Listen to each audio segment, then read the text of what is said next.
record, Lara, and then I'm going to share my screen with you. Let's get this thing out of the way. You don't need to see this. Sorry, I'm going to stop sharing. Get this, get this thing out of the way, and try again. There we go. There we go, I think. So you should all be able to see a picture of the library in Ephes, and you should all be able to hear me. Everybody okay?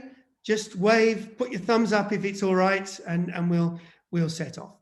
Okay, fantastic. Well, thank you so much for joining us, and welcome to, this is our penultimate actually lecture in the present series. And today we are visiting the classical sites of Western Turkey. And I realized as I put the title of this onto this screen that it's actually not a terribly good title, because most of the sites that we're going to go and visit this evening, although they existed in classical times, most of what we go to see is actually from the Hellenistic times of Greek times. So bear with me on that slight detail, if you will. So we'll move off straight away. There's quite a lot to get through this evening. There's quite a lot to talk about. So what I want to do is essentially take you on a journey of Western Turkey. We're going to start up in the northwest, somewhere near Bursa, and go round in an anti-clockwise direction to finish up in Antalya. It's a long journey. I'm going to try and cram in quite a lot of sites, probably rather too many, but I think it's better to do that than leave you wanting and leave sites out. So bear with me if at times it seems a little bit hectic this evening. So I think the best way to start is near Bursa, 10 kilometers away in a little village called Jumalakuzuk, is to start off with a hearty Turkish breakfast. And this is what I discovered in this village. It's a beautiful village. It's an Ottoman village, one of the very few remaining in Turkey where all the buildings, all the architecture is still very much in the Ottoman style. And as I walked through the village, I was regaled by one shop after another. The first one would say, come in and have breakfast. We've got 15 different ingredients in our breakfast platter for you. And then I'd walk 10 meters down the road and they'd say that they've got 17, and then the next place would have 21, and so forth. So by the time I left Jumalakuzuk, I'd had a fantastic Turkish breakfast and a good way to set us up for this journey. But before we make our journey, I think it's good to take a step backwards and remind ourselves a little bit of Turkish history, or I should really say Anatolian history, because of course in these times it was Anatolia rather than Turkey. So I'm going to go back to the beginning of the Bronze Age in Anatolia. So we're talking about 1250 BC. What was happening in Anatolia in those times? Well, essentially, most of the peninsula was under the control of the Hittites. The language that was spoken was, if it wasn't Hittite, it was a language that was related to Hittite. Hittite was an Indo-European language. And Anatolia was split up into these kingdoms, the ones that you can see in this green map here. We're not going to talk about all of those today, but some of the ones that we will mention are in particular Lydia, Caria, and Lycia or Lycia, depending on how you want to pronounce it. What happened from around 800 BC, 700 BC onwards was that Greek-speaking peoples from the Greek peninsula migrated towards the western coast of Turkey. These were gentle migrations. It wasn't as what happened in, for example, southern Italy and Sicily, where huge migrations of people would come and set up a colony. It wasn't that at all. It was more sort of small wave by small wave. So we have, for example, in the northern part of Anatolia, we had the Achaean people arriving. In the central part, we had the Ionian people, Ionian speaking, or Ionian dialect, I suppose we should say. And in the south, it was more the Doric dialect arriving. So they started to settle on the western coast of Anatolia from the 8th century BC onwards. The important presence from the end of the 5th century onwards was, of course, the Persians. The Persians began to expand westwards. They came into conflict, of course, with the Greeks. The famous battles, the Battle of Salamis in 480 BC, and also the Battle of Thermopylae. Both of those happened on the Greek mainland.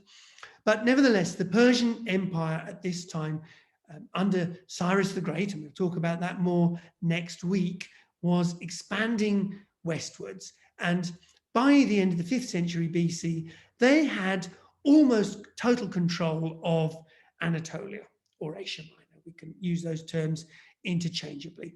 Only the very coastal settlements remained in Greek hands. The Athenians, they counterattacked, and there were numerous other battles on Asia Minor. But it was really not until 334 BC, with Alexander the Great, when he set off from Macedonia on his journey through Asia Minor, then through, of course, Mesopotamia, and eventually Persia, Persepolis, and into the Indus Valley, of course, eventually, that the Asia Minor then reverted back to Greek control. But of course, under Alexander the Great, it was by this time part of what we call the Macedonian Empire. So the route that our journey is going to take this evening very loosely follows the journey that Alexander the Great undertook in 334 BC. Then, of course, Alexander the Great, he met his end in the Indus Valley. Nobody quite knows how he died. And after that, his empire was split between his generals. It was called the Empire of the Diadochi, which comes from the Greek meaning the successors of Alexander the Great. But inevitably, perhaps, they squabbled amongst themselves. So the largest part is this olive green part here.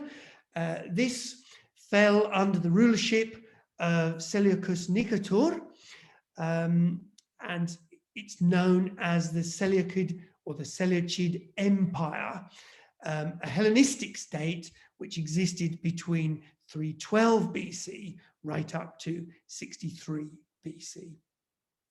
This part here in the darker green was under the rulership of the son of Lysimachus. Lysimachus was another of Alexander the Great's generals, but his son was none other than Ptolemy. So Ptolemy, the founder of the great Ptolemaic dynasty, eventually of Egypt and the Levant. But nevertheless, these lines that you can see here on this particular map, they were very fluid, and the towns and the cities moved between these particular dynasties in the Hellenistic times. The other color that you can see on this map is this purple color here. And this was, excuse me, this was the Kingdom of Pergamon. This remained a Greek kingdom under the rulership of Attalus I. And we'll talk more about that later, because that became a very important player in the history of Asia Minor in Hellenistic times. In fact, it was the rulers of Pergamon who made the alliance with Rome, and they persuaded the Romans, in particular under the force of Titus Quintius Flaminius, to invade Asia Minor and reassert control here. And that was the beginning of the Roman influence in Anatolia. But because the rulers of Pergamon had such a close alliance with the Romans actually left it to them to rule. And as a result, the Romans ruled with quite a light hand in Asia Minor compared to wherever else they ruled in the world. Then, of course, after the split of the Roman Empire between Rome in the west and Byzantium in the east, Anatolia fell under the rule of Constantine and the Byzantine emperors from 330 AD onwards. And it remained under the rule of the, should we say, the Greeks, right up until 1923, with the formation of the Republic of Turkey. And at that point, the famous population exchange, when the Christians were relocated, is the term that we use, to Greece. We don't say that they were sent back, because they'd never been there in the first place, but they were relocated.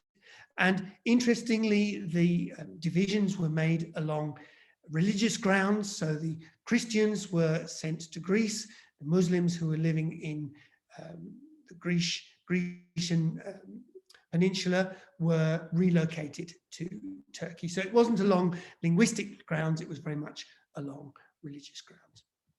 So that is a very brief overview of the history of the western part of Anatolia. I've grossly oversimplified it, but I think it gives you, or I hope it gives you, some kind of idea. So the first city that I want to take you to, the first archaeological site, is the site of Troy. Now, you've all heard of Troy. You absolutely know what Troy signifies and the importance of Troy. It was a small town, not terribly large, built up on a mound about 4 or 5 kilometers from the sea. But this is an important point, because in ancient times, it was actually probably closer to the sea. What tended to happen with a lot of the rivers in Asia Minor is, over the last 2,000, 3,000, 4,000 years, they've silted up, and the coasts have moved further away from the citadel. This here is a model of how Troy might have looked. The model is actually in the town of Çanakkale, but it gives you some idea of what it might once upon a time have looked at. But to go and visit Troy today is quite different. It looks something like this. And Troy is, you know, you look at this, dare I say, it's not terribly impressive. You know, there's no fantastic temple, there's no castle, there's no theatre, there's nothing like that at Troy. And yet, Troy, I think, is one of the most fascinating sites to visit in Asia Minor. But it is certainly one place where you would want to do some reading before you arrive and visit it. And the reason for that is that there are at least 3 narratives running through this site itself. You can visit it purely as an archaeological site. You can visit it just purely looking at the ruins and interpreting them as you see them. Alternatively, of course, you can visit it with your copy of the Iliad in your hand, and you can walk around it reciting passages of Homer to the wind. I mean, that's a beautiful way of visiting it. That's another way of doing it. Or you can visit it very much in the way that the 19th century archaeologists came to it, in trying to discover Troy, and then there's the whole story of how Troy came to be discovered. And these three stories, of course, they interlace, but they also in some ways conflict. And that's what makes visiting Troy so interesting, I think, but it also it makes it difficult as well. So just let's start with looking at the archaeological evidence. So basically, you're standing in Troy, and this is what you're looking at, and there are boards there that tell you, what all these various bits are. Basically, archaeologists have now identified 12 different cities that, when I say cities, they were all rather quite small, that existed on this site, one after another. The earliest one that the archaeologists call Troy I dates from at least the 3rd millennium BC. That's 5,000 years ago. So that's the one that's really at the very bottom level. The most recent dates from the 4th century AD, so that's the top level, if you like, and that was the time from which Troy was abandoned. And at each level, archaeologists have been able to identify what's happened to the city. So, for example, some levels, they've identified, for example, skeletons, skulls with an arrowhead in them, and they've believed, therefore, that probably that was the time when Troy was besieged and some terrible war or something like that happened to it. At other times, they've found, on other levels, they've found evidence of the city having been destroyed by an earthquake. And at another level, they found evidence of the city having been destroyed by a fire. And each of these levels is fascinating in itself. So, what's all this got to do with the Iliad, you might well ask? Well, let's just remind ourselves what the Iliad was. Well, the Iliad of Homer tells the story of the final weeks of a 10-year siege of a city called Troy, or Ilium, as it's mentioned in the text. It was the Greek forces led by King Agamemnon, who was the brother of Menelaus, king of Sparta, whose wife Helen had been abducted by a certain Paris of Troy. And that's basically all the clues we have. So how did archaeologists come to put two and two together to realize that the Troy of Homer's Iliad was the site that we are looking at here?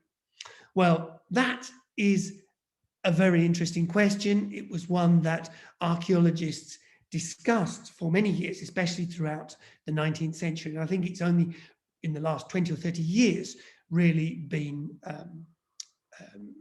finally decided that yes, it is this site. The evidence, part of the evidence actually comes from the name of the city. We have Hittite documentation that tells us that this city, where we're looking at now, was known under the Hittite name of Wilusa. Now, you need to be quite an expert linguist to be able to equate that with the city referred to in the Iliad, the city of Ilion, but I can assure you the link is there, and that's basically where it came about. So who were these Trojans? Who were the people that lived here? The important thing to remember is they were not Greeks. Depending on when you date the Trojan War, and I think most people nowadays would agree that it happened probably in about 900 BC. In other words, before the Greeks arrived in Asia Minor. So in other words, the Trojans were almost certainly a people who spoke a language we call Luwian. Now, Luwian was, if you like, a dialect or a relation of Hittite. One very interesting thing that affirms that there were not Greek people living here. Linear B tablets, we spoke about these before. Linear B is a sort of form of primitive Greek, have been found throughout the Mediterranean in many, many sites. They have never, ever been found here in Troy. So that seems to affirm that the people of Troy did not speak Greek, they were not Greek, and probably they were closer related to the Hittites. So that in itself, the archaeological story of Troy is fascinating, but the story of its discovery is equally fascinating.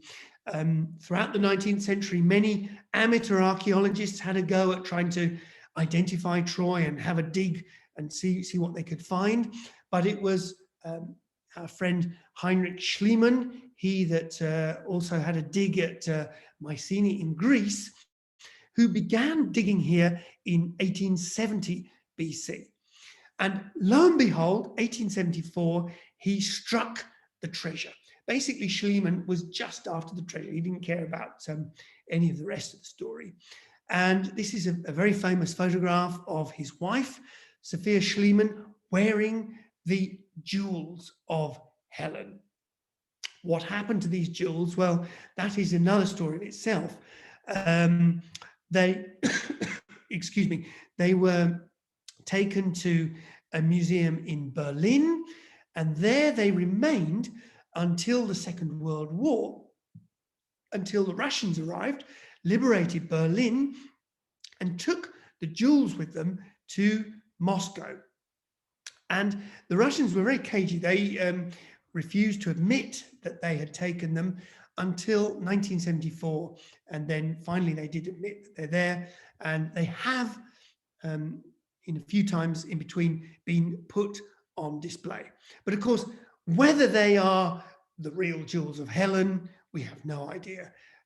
Whether it's real Trojan gold, we don't know. Whether Schliemann found it somewhere else and brought it to the site, we have no idea. These are all fascinating questions, and this is another story that you can weave into the whole visit of Troy.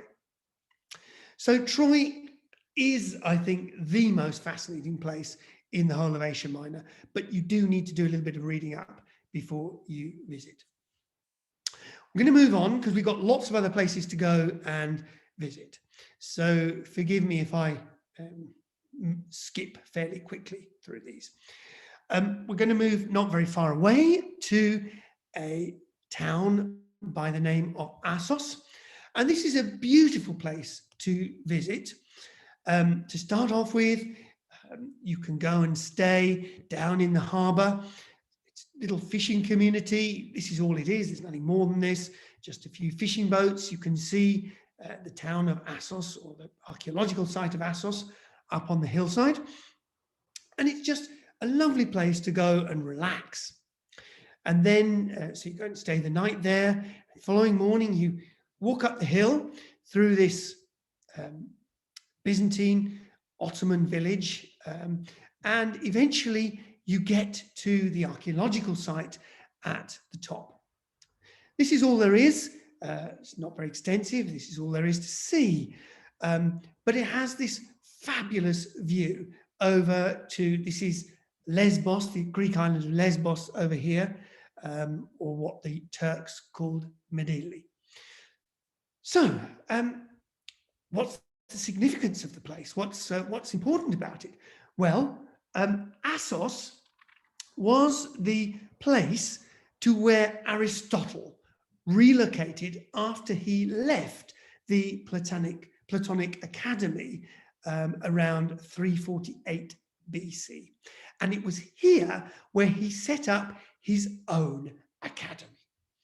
He married the King Hermias' daughter, Pythias, and it was here where he began his observations in zoology and biology that led to his theories of classification.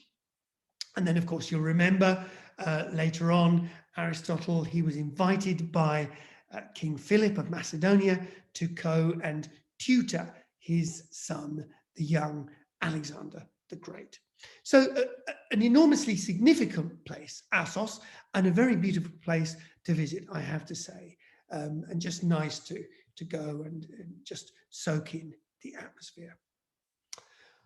All right, we're going to move on again, and again, not terribly far down the road. This time we are going to visit the city of Pergamon. And Pergamon really is a spectacular place to look at. To start off with, the citadel is perched up on this high hill way above the city. The modern city Pergamon is right down here below. And as I briefly mentioned before, in the Hellenistic period, it became the capital of the Kingdom of Pergamon under the Attalid dynasty, so between 281 and 133 BC, and it became one of the major cultural centers of the Greek world. And this map just shows us the sphere of influence of the Kingdom of Pergamon throughout this time. And remember, of course, it was close ally of Rome. But however, achieving greatness only in the Hellenistic period, Pergamon never boasted the same divine heritage of the older cities of the Greek world, such as Athens and Delphi and Corinth and Olympia and so forth. So what is there to see?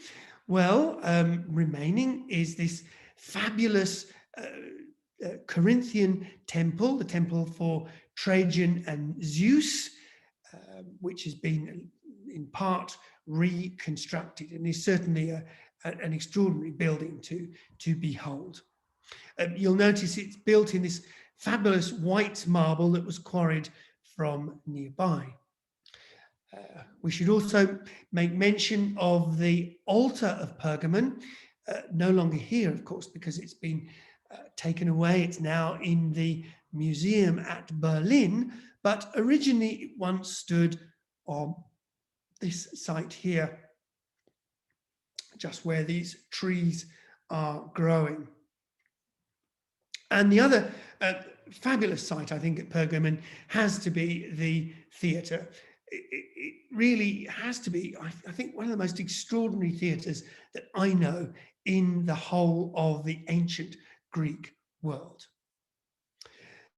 Before we leave Pergamon, though, let's also remind ourselves that parchment, a writing material made from animal skins, takes its name from Pergamon via the Latin Pergamenum, because Pergamon was a thriving center for its production in the Hellenistic age. And therefore, it is not at all coincidental that the library at Pergamon was the second largest in the whole of the Greek world, second only, of course, to the library in Alexandria. So Pergamon, a fabulous site to visit and absolutely not to be missed. So let's now move to Sardis. This is a site that I discovered really only a couple of years ago, and regret not having discovered it earlier, because it is a phenomenally important site.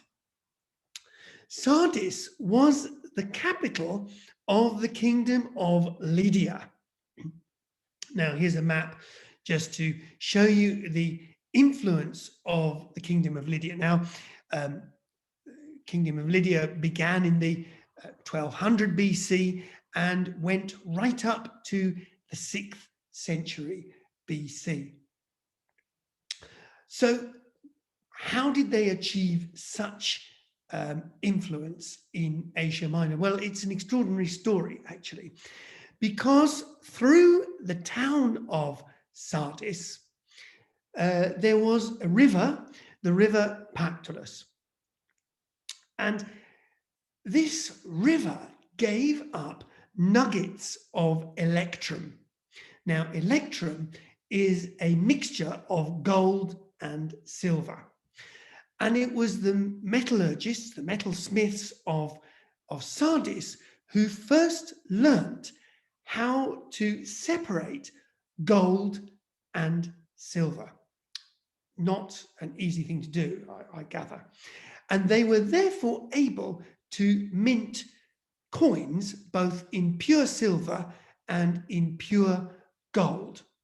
And it was the Kingdom of Lydia under their king, Croesus, who ruled between 560 and 546 BC, that is credited with issuing the first gold coins in history. Now, the point about this is significant, because if the coin is pure gold, it has an absolute value. If, of course, it's an alloy of any other kind of metal, then it's very difficult to work out what its value was. And therefore, Lydia became rich on the proceeds of basically became the mint of much of Asia Minor. However, it was captured by the Persians in the 6th century BC by Cyrus the Great, and it became the end of, he created, or it was actually his son Darius who created the road between Persepolis, which we're going to go and visit next week, and Sardis. Sardis was the end of the road as far as the Persians were concerned. It was then recaptured by Alexander the Great, again in 334 BC, and in the Hellenistic times, it became a very important city, and this is the fabulous gymnasium that still exists, dating from those times at Sardis. There's also a rather incredible temple. This is set slightly away from the main site of Sardis, but certainly worth a visit. And also at Sardis, there is, should mention, there is one of the early Jewish synagogues. I haven't got a photograph of it, unfortunately, but it is there at the site of Sardis. So an enormously important site. Okay, I'm now going to move on to Ephesus. And Ephesus, of course, is the most famous archaeological site in Western Turkey, or Western Anatolia, and it's one that probably many of you will have visited. It's very much the Pompeii of Western Anatolia. It's unfortunately, as you can see, it's very close to the coast. The cruise ships arrive at Kushadasa, disgorge their masses, and it's very hard to visit Ephesus without vast numbers of people. So it's one of those sites that I find it's actually quite exhausting to visit, because you're always doing battle a little bit with the crowds. But nevertheless, a splendid site to visit. So what is there, and why should we go and visit it? Well, the site dates from the 10th century BC. It flourished during the classical Greek era, and it was one of the 12 cities of the Ionian League, which included places like Priene, Miletus, Didyme, Aphrodisias, and so forth, that we're going to mention in a short while. But The most important thing there was the Temple of Artemis. And the Temple of Artemis was one of the 7 wonders of the ancient world. It was one of those places where people traveled from around the ancient world to go and visit it. Unfortunately, today, there is nothing left of it. It was destroyed by an earthquake in antiquity. What we do have, however, is the statue of Artemis that was kept in the temple and is nowadays in the museum at Ephesus, even though, unfortunately, the museum at Ephesus has been closed for several years. The significance of this statue is extraordinary because it's also been identified as the Anatolian goddess Cybele. And it just goes to serve to illustrate. I mean, it's something we talked about in the summer with these fertility goddesses throughout the Mediterranean, that they tended to be transposed one upon another. And so, for example, we have our own goddess Cybele here in Sicily, and essentially they all perform the same function. So anyway, this is the statue that was kept in the temple at Ephesus. The most famous building at Ephesus, of course, is the Library of Celsus, commissioned around 110 AD by the consul Gaius Julius Aquila as a funerary monument for his father. It was completed during the reign of Hadrian, and it is considered an architectural marvel. Why? Well, apart from the fact it's enormously impressive, of course, it is one of the very, very few examples that we have of a Roman library. They just don't exist. So very special building, I think. Also, fabulous theatre at Ephesus, probably the largest Greek theatre anywhere in the ancient world, seating up to 25,000 people. So larger even than theatre at Epidavros. There's a few lovely sculptures around. This one here is a sculpture of Nike. Unfortunately, I forgot, I'm sorry, to have put in here that there are also some Roman houses at Ephesus, which are absolutely a highlight of a visit there. And I forgot to put in the photograph. I meant to do that and I forgot. So apologies to that. So lots of lovely things to see at the site of Ephesus itself. But just a couple of kilometers up the road in the town of Selçuk, there are other things to see as well. There's this fabulous Byzantine fortress castle up here, and this building here, which is a church or a basilica dating from the 6th century AD. And inside this basilica, you can just see here, show you a close up here, is what is believed to be the tomb of the Apostle John. And it's believed that the Apostle John traveled from Jerusalem to Ephesus after the death of Christ, and it was here where, as likely as not, the Gospel of St. John was written.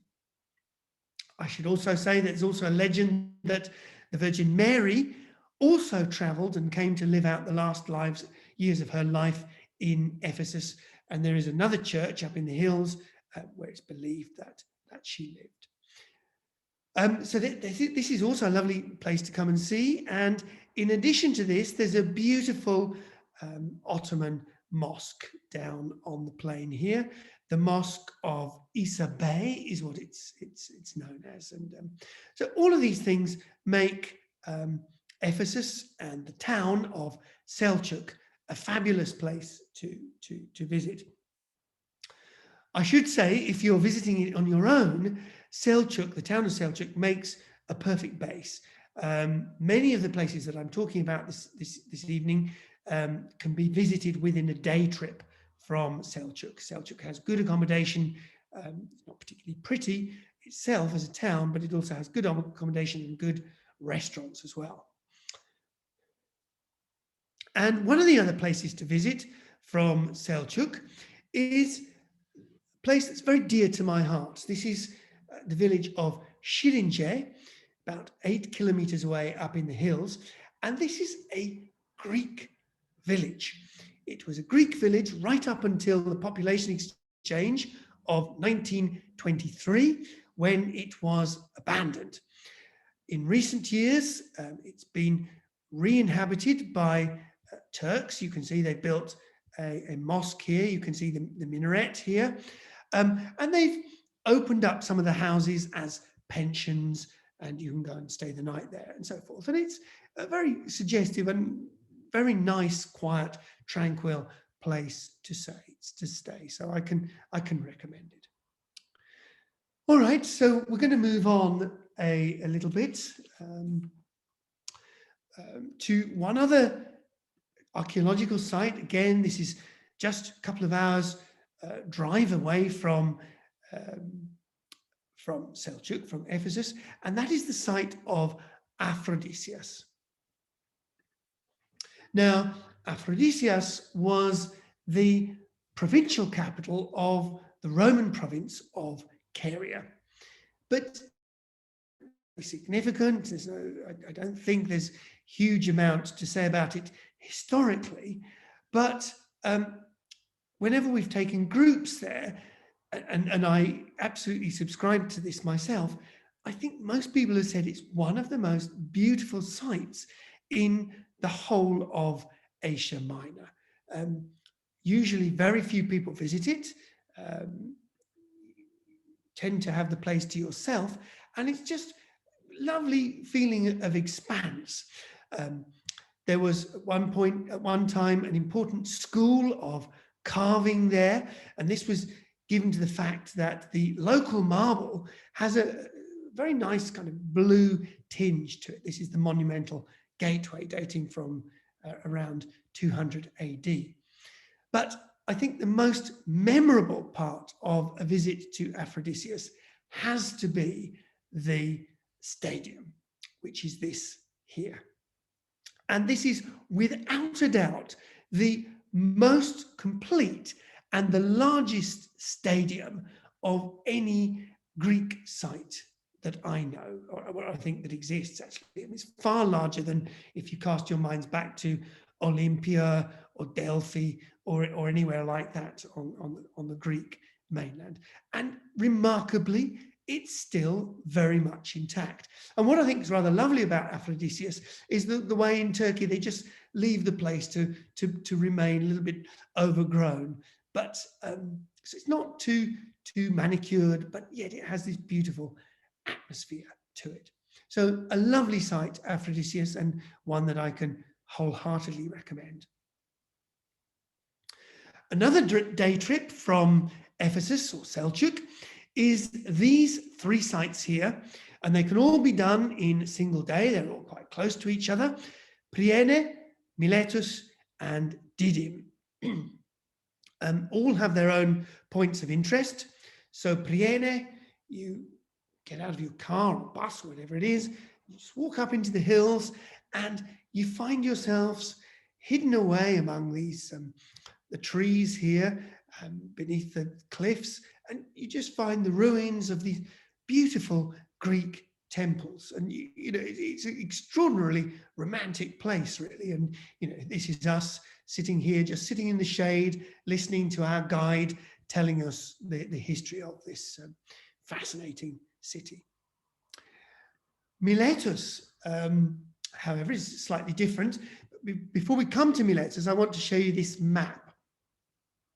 So here's Priene, here's Miletus, and this is the modern day coast. This is the coast on this map here that I showed you. But here you can see the river valley of the river. In Turkish, it's called Menderes. And this map also shows you that in ancient times, the coast was here. So all of this was an estuary, hence Miletus was an important port town. But as I mentioned before, so many of these estuaries over the course of centuries have silted up, so that nowadays the coast is here. So Miletus is inland. But look closely at the course of the river, and this will give you a clue. As I said, in Turkish, the name is Menderes. In English, we call this river the River Meander. And of course, it's where we get our word meander from, because that perfectly describes what it is. There's a book, actually, I forget the title of it, but it's written by a chap called Jeremy Seal. Some of you might know about it. It's a very, very funny book, because he decides he's going to canoe up this river. And he actually spends most of his journey trundling his canoe along on a little trailer behind him, because he discovers that actually this river is not very navigable at all. It's all pretty much silted up, and you can't even canoe up it. But a nice book, nevertheless, if you come across it. So Miletus, so not terribly much to see these days, except this fabulous theatre, but some important things to say. Miletus in antiquity was the city that founded more colonies than any other Greek city. And most of its colonies were in the Pontus, in the Black Sea. It was also the birthplace of several notable people, one of whom was Thales, a pre-Socratic Greek philosopher. Another one was Hippodamus. Hippodamus was the urban planner. He was the one that set out the rules for creating a new town on a grid plan. And the other very important person from Miletus was Isidore, who was the architect and the creator of the dome in Hagia Sophia in Constantinople. So moving on now to Didyme.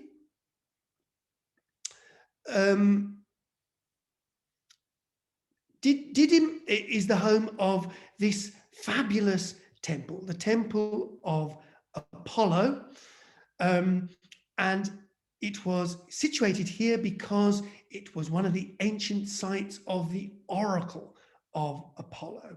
And this temple that was subsequently built here was one of the largest temples in the ancient world. So it's similar kind of size to the Temple of Zeus in Agrigento, the Parthenon in Athens, and so forth. It's that kind of magnitude.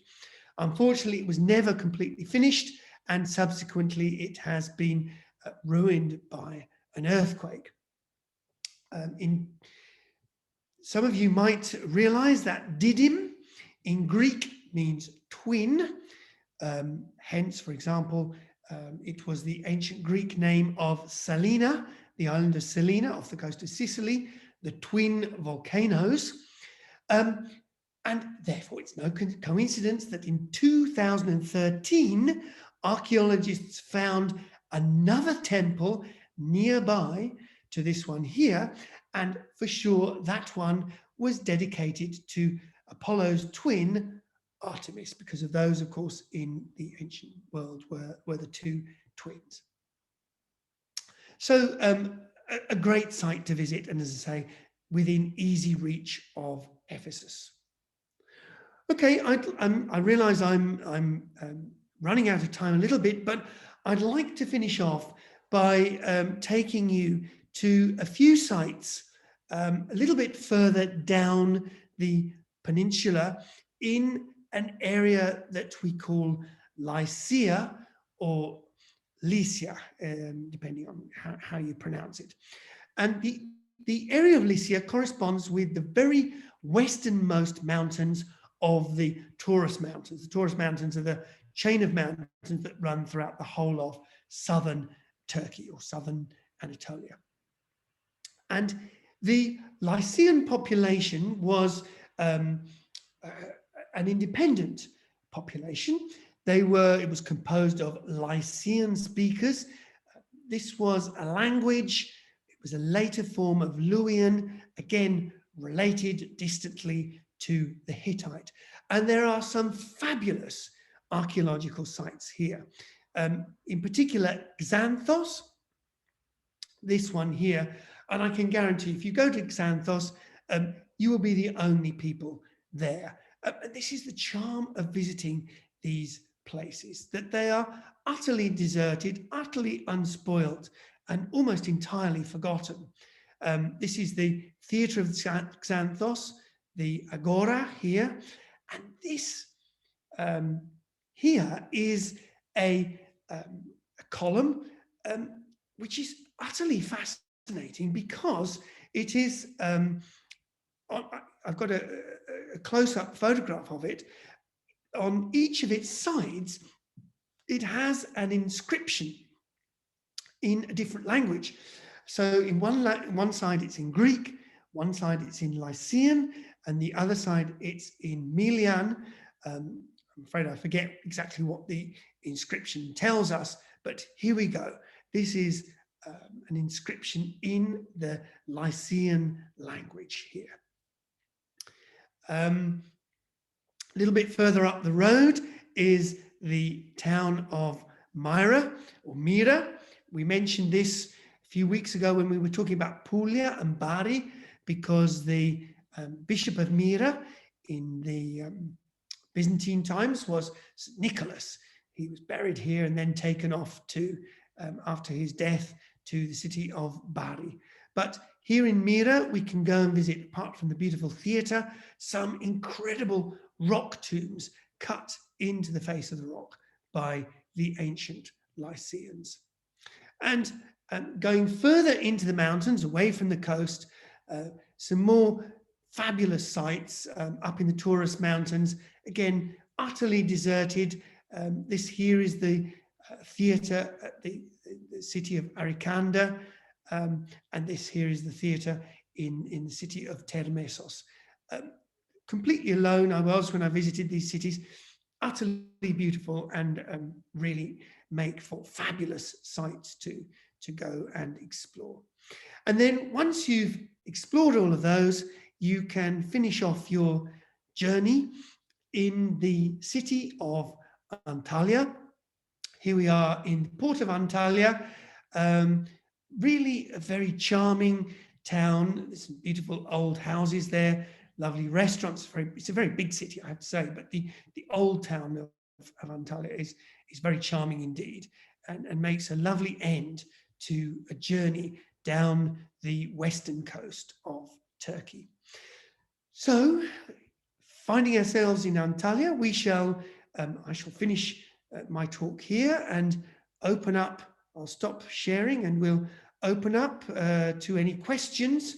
Lara, if you'd like to unmute people, I'm happy to do my best to answer any questions if anybody has anything or any comments or anything else that you would like to say.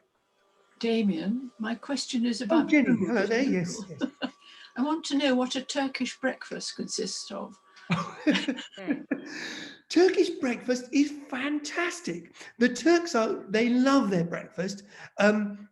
So it's quite idiosyncratic. So inevitably there's olives, cucumber, tomatoes, and then inevitably different types of cheese. So a white cheese or a cow's milk cheese you will get.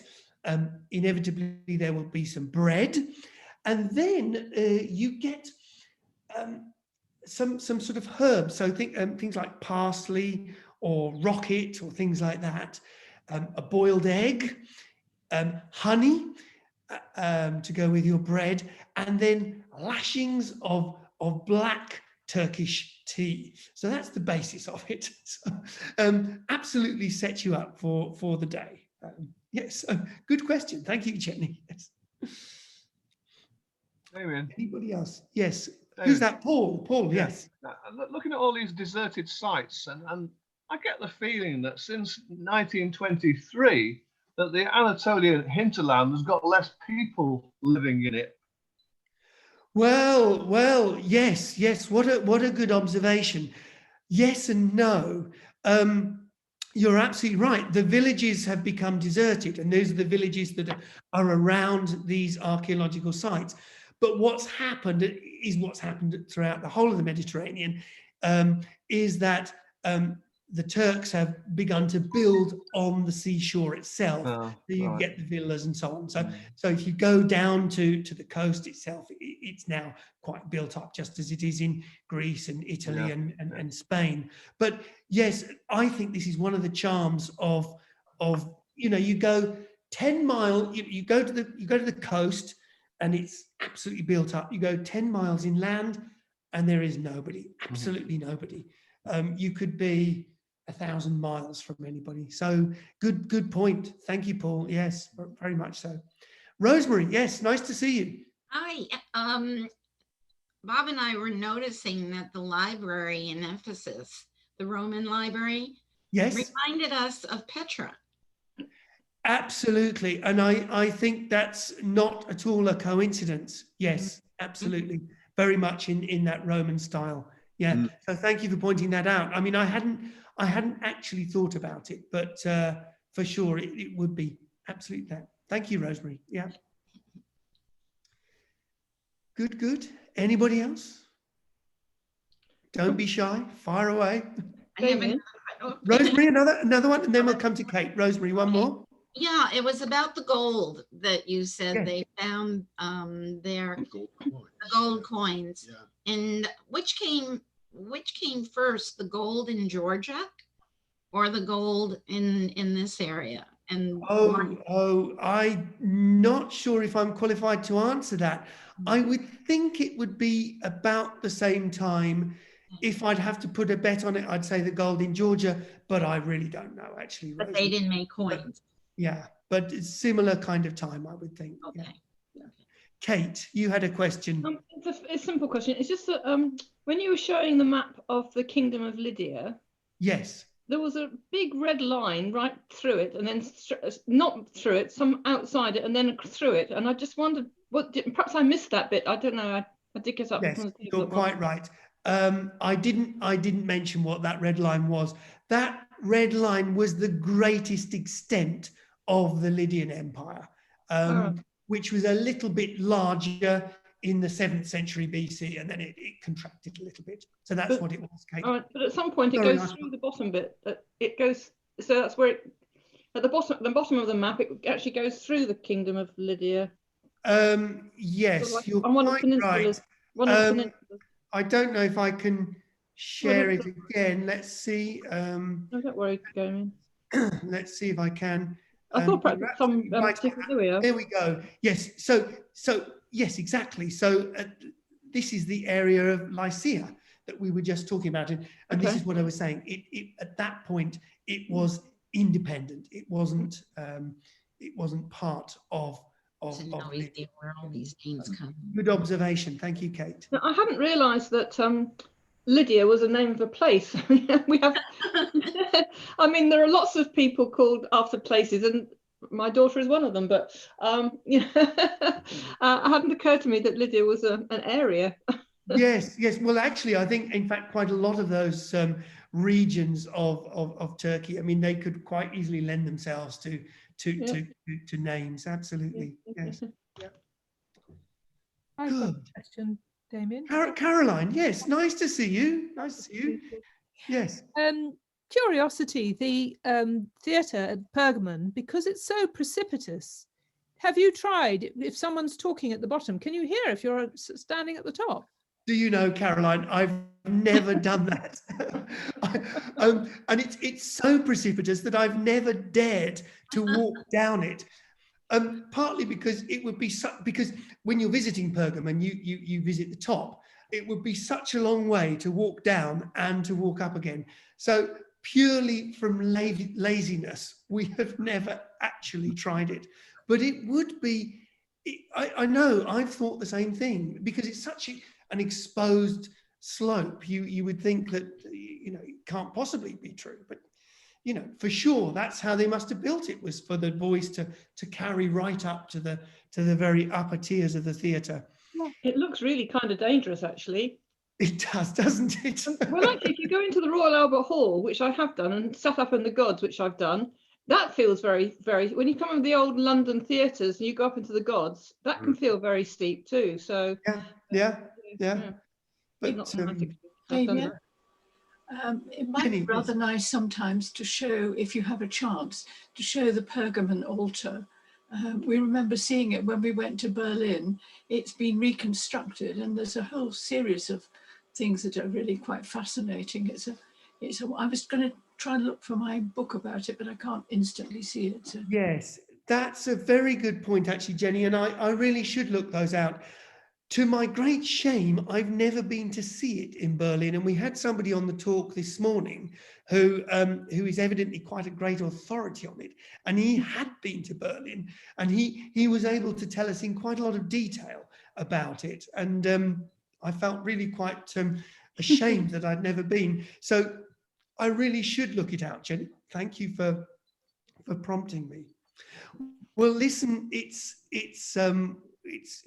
past my supper time. It's 9 o'clock here in Italy, and 8 o'clock for those of you in England. So I think it's probably time to wrap up. But before we do, thank you again for joining us. I hope it's been interesting. Thank you for all your questions. And do join us next week for our last lecture in the present series, where we're going to visit Iran. And hopefully I've got lots of places to show you there. So thank you to all of you. Stay safe. Thank you. Take care. Thank you. Look after Thank yourselves. you. Well done, Damien. Thank you very Have a much. good week. Thank you. Bye-bye. Bye-bye. Bye. Bye, Bye-bye. Damien. Bye. Thank you. Very good. Always.